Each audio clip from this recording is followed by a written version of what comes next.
آپ جگہ جگہ پہ جا کے وہاں فرضی درگاہوں پہ بھی آپ لوگ گلے پہ چڑھا رہے ہیں جہاں پہ کوئی بزرگ دفن ہی نہیں ہے، وہاں پہ بھی جا جا کے آپ نے تن رکھی ہیں، ہزار ہزار جو ہے نا وہاں گلے پہ آپ نے چڑھا رکھی ہے، ڈھیر کر رکھا ہے۔ حالانکہ اعلیٰ حضرت کا فتویٰ یہ ہے کہ کسی بھی مزار کے اوپر ولی کی مزار ہو، اور باقی جہاں پہ بزرگ دفن نہیں ہے میں تو سیدھا لفظوں میں کہتا ہوں وہ بت خانہ ہے، مزار نہیں ہے، وہ نہ چلا ہے، کچھ بھی نہیں ہے، اونلی فور بت خانہ ہے۔ اور کسی کو اگر بیٹھنا ہو میرے سامنے بیٹھ کے کوئی بات کرے، بات نہیں کر رہا پیٹھ پیچھے کوئی بات کرے تو کرے، میں تو صاف لفظوں میں کہتا ہوں یہ کھاجو والا میں یہاں کس کا بنا رکھا ہے چلا؟ حسن شاہ، کوئی درگاہ نہیں ہے یہاں پہ۔ اور میں سیدھے لفظوں میں کہہ رہا ہوں اگر آپ لوگوں میں سے یہ جاننے کے بعد بھی اگر کوئی بندہ جاتا ہے تو قبر میں بھی اس کے ذمہ دار جواب آپ لوگوں نے دینا ہے، کل حشر کے میدان میں بھی پکڑے جاؤ گے۔ ان بطش ربک لشدید، تیرے رب کی پکڑ بڑی سخت ہے، پھر آنکھیں باہر آ جانی ہے، پھر رونا پچھتانا، کاش سانو کوئی دست دیندا۔ ابھی میں بتا رہا ہوں وہاں پہ کوئی دفن نہیں ہے،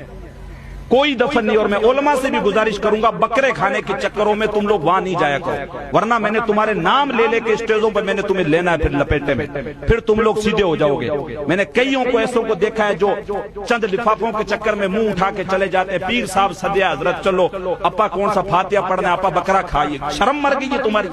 بکرے کھانے کے چکر میں کہیں پہ بھی بت خانوں پہ چلے جاؤ گے تم لوگ۔ کوئی درگاہ نہیں ہے، نہ وہاں پہ 1 روپیہ چندہ دینا جائز ہے، نہ وہاں پہ جانا جائز ہے، نہ وہاں پہ گلیف چڑھانا جائز ہے، وہاں پہ جانا ہی سخت حرام ہے۔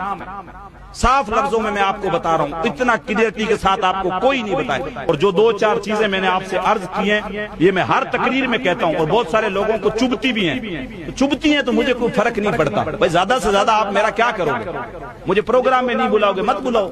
تو میں تو کوئی پروگراموں کا محتاج تو ہوں نہیں بھائی۔ اگر کسی کو میری بات بری لگے گی تو نہیں بلائے گا مجھے، نہیں بلاؤ تو نہیں بلاؤ بھائی، رزق دینے والی ذات اللہ کی ہے۔ یہ 2-4 ہزار میں تو میری کوئی زندگی کٹ نہیں رہی ہے، وہ تو اللہ رزق دینے والا ہے، بچپن سے لے کے آج تک اس نے کھلایا، آگے بھی وہ کھلائے۔ میں تو ان چیزوں کی کبھی پرواہ نہیں کرتا ہوں، پرواہ کر رہا ہوتا تو آج میں چاپلوسی کر رہا ہوتا،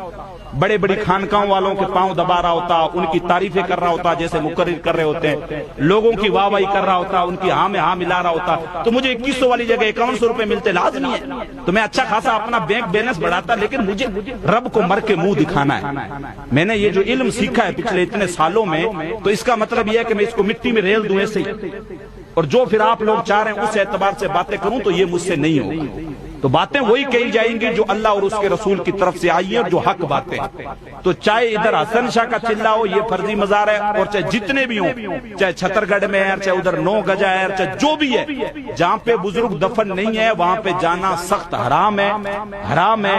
حرام ہے، اور جہنم میں لے جانے والا کام ہے۔ اب اتنی کلیئرٹی کے ساتھ میں نے آپ کو بتا دیا، اس کے باوجود آپ جاتے ہیں تو اپنی زبان میں جیسے بولتے ہیں اپنی کھینچو اور اپنی اوڑو۔ میں ان معاملات سے بری ہوں، پھر کل کو مجھے ان چیزوں کی جواب دہی نہیں ہے کہ آپ نے بتایا نہیں، میں نے آپ کو بتا دیا اصل جہاں پہ بزرگ دفن ہے وہاں پہ جاؤ، اجمیر جاؤ، ناگور جاؤ، پنجاب سرین چلے جاؤ، دہلی چلے جاؤ، جہاں پہ بزرگ ہیں وہاں پہ چلے جاؤ، لیکن جہاں پہ بزرگ دفن نہیں ہے وہاں پہ وہ مزار کسی صورت بھی نہیں ہو سکتی۔ اللہ کے لیے اپنے معاملات بہتر کرنے کی کوشش کرو، اور ابھی